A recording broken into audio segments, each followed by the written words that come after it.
Ito naman ang dining area namin ng aking anak. Saan kami kumakain na madalas. Merong salamin dyan para lang hindi lang siya mukhang bare. Kasi hindi naman ako talaga ganun ka-enthusiastic about a lot of artworks. I do have some art pieces, but I'm not really into collecting.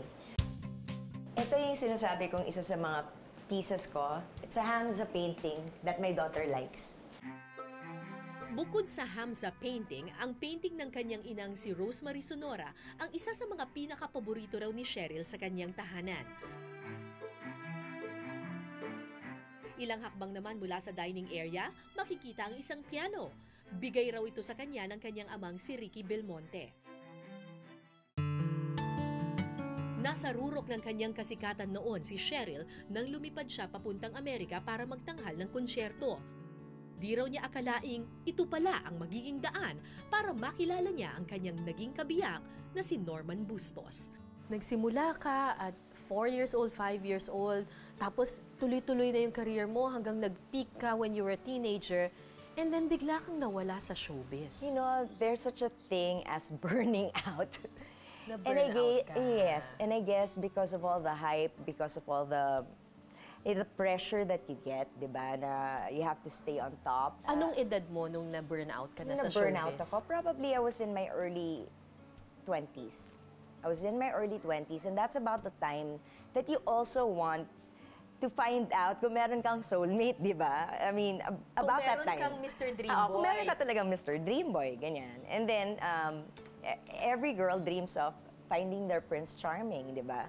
Just happens to be lang na in one of my shows abroad, doon ko naman na-meet yung father ng anak ko. And he was actually one of my security. So, napakanta ka ng Mr. Dream Boy? Actually, I was already singing Mr. Dream Boy, and I sang to this other guy. Tapos mamaya nakikita ko, girlfriend pa rin niya yun, ex-girlfriend niya, pinupush siya sa stage.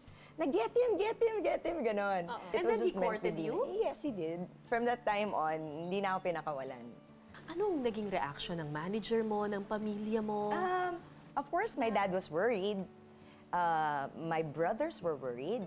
Kasi ako na yung parang tumayong nanay. Hindi during ka nila the time. pinigilan? Actually, nagtampo. Nagtampo, di ba? Umiyak, nung kinasal ako dito sa Pilipinas, umiyak nga yung dad ko. And I guess any father naman siguro because I'm the only girl. But eventually, they learned naman to let me free, to set me free because I also have my life. Masaya ang pagsasama ni na Cheryl at Norman. Nabiyayaan sila ng isang anak, si Ashley. Pero nahanap man ni Cheryl ang kanyang Prince Charming, hindi na uwi sa happily ever after ang kanyang fairy tale. 2010, naghiwalay ang mag-asawa. I couldn't put the blame on just this person or sabihin natin yung taong pinakasalan ko and I chose to live my life with because it's very unfair na siya lang yung reason. It's hard lang because you've put in so many years. Yun lang naman yung nakakahinayang doon. But it doesn't mean na para bang for me it's a failure. It's not a failure because after everything that's happened, I have a beautiful daughter. A very, very beautiful daughter, loving child. She loves her dad so much. And that's why I never try to talk bad about her dad because, you know, kung ano man yung nangyari sa amin dalawa, sa amin yun eh, di ba? It's not for everyone's consumption. So you're friends? I cannot say that we're friends, di ba yung ganan? But you're not enemies? We're not enemies, and there are times that we really irritate each other still, you know? But I'm happy for as long as, if he's happy, di ba yung ganyan, and for as long as alam ko yung anak ko is enjoying her time with the dad. Okay. That's all that matters.